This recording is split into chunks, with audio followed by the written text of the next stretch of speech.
Hey everyone, welcome back to my channel. Today I wanted to talk about the new movie, The Last Voyage of the Demeter. For the life of me, until I saw the movie, I thought it was The Last Voyage of the Dementor. This movie is directed by Andre Overdahl, whose most notable film for me is Scary Stories to Tell in the Dark, which I actually really liked. The synopsis is as follows. Dracula's unholy presence dooms the crew of the merchant ship Demeter as it sails from Carpathia to London. So without further ado, let's get into the 6 things that make a movie great. 1. The plot. This movie opens with the crew in Carpathia, and the captain decides to recruit 3 new members to join his ship for this voyage. One of those crewmen is Clemens, but once they cast out, all sorts of things start going wrong on their ship. So they have to work together to find out what's happening aboard their ship, if they can survive it, and if they can stop it. I will say the first quarter of this movie was pretty good. The setup for everything was decent, the anticipation, the build-up to the reveal were all pretty good. But then this movie started teetering off the edge and then it just went down all at once. To be fair, this movie did have the fact that there has been so many renditions and recreations of Dracula that it was already working against that. But the truth is that this movie didn't offer any new or interesting dynamics to Dracula, and because of that, it felt really dull and boring. And there also comes a point in this movie where the crew decides to work together and try to figure this out and they have this plan set, and then it's as if the movie just forgot what the plan was that they made because no one decides to do it or stick to it, and that was really confusing. In addition to that, there's a huge plot hole having to do with trying to keep the creature on the boat and off the mainland. So despite having a decent start, the plot of this movie lost its way pretty quickly and never found its way again. So for me, plot gets a thumbs down. 2 is family friendliness. The Last Voyage of the Demeter is rated R. There's very minimal profanity, there's maybe 1 or 2 moments of sensual dialogue, but the main reason why this movie is rated R is because of the graphic violence and blood and gore. They do some things in this movie that surprised me, and I can't decide if that's a good thing or a bad thing yet. But you see people, animals, and children die in graphic, bloody fashion. And I don't know if I was more horrified by that or the woman in front of me who decided to bring her 2-year-old child to this movie so that she could enjoy a night out at the cinema.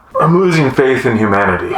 Absolutely do not be like that lady and bring your kid to this movie because it's a terrible idea. Family friendliness gets a huge thumbs down. 3 is acting and script. Much like the plot, the acting performances in this movie started decently but then tapered off and then just got pretty poor near the end. Surprisingly, the main standout for me in this movie was David Dastmalchian. He had a decent amount of screen time, but it was just such a different role than I've ever seen him in. And I had to keep doing double takes to make sure that it was him and his voice because it sounds so different than any role I've seen him in. So that was pretty cool. I actually really enjoy Leon Cunningham as an actor, but he is not the protagonist of this film, and so he barely gets any screen time. The main protagonist of this film, and the one who gets the most screen time, is Corey Hawkins. His acting performance was okay, but the script did not help him at all. But I lost all hope in this movie being good after he literally compared fighting Dracula to fighting racism. At that point, I just checked out and said, you know what? I'm excited to see where this movie ends because that was so out of pocket, I have no idea. I just can't even pretend to understand where they thought that that was going to be a good idea. Oh!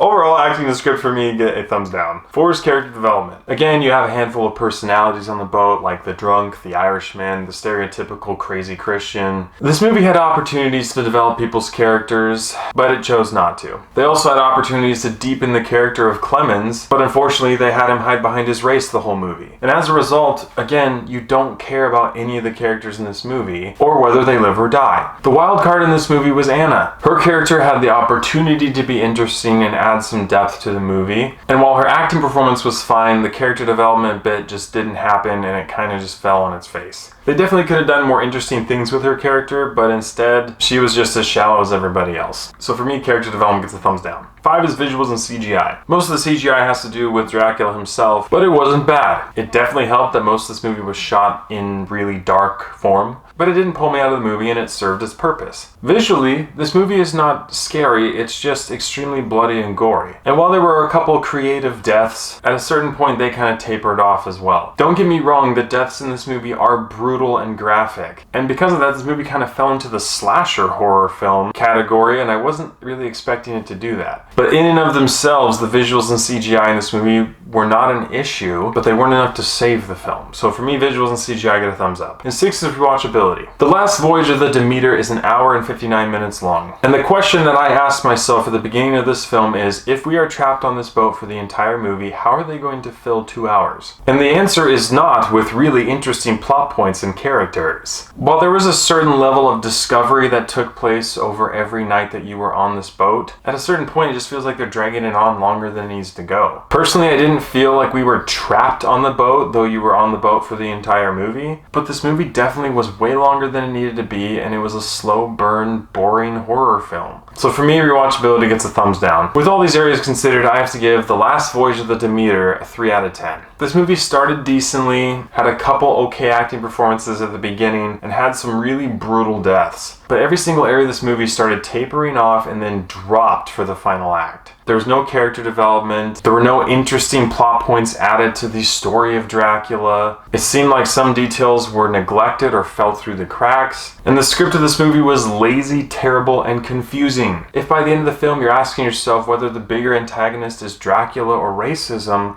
we have a problem. But this was a tired, boring telling of the story of Dracula that very unfortunately set itself up for a sequel. And I pray to God that never happens. So with all that in mind, this movie is not worth going and wasting your time and money to see in theaters. Thank you so much for watching. If you've seen The Last Voyage of the Demeter, please let me know what you thought about it in the comments below. As always, I appreciate your love and support, and I'll catch you guys and gals in the next one.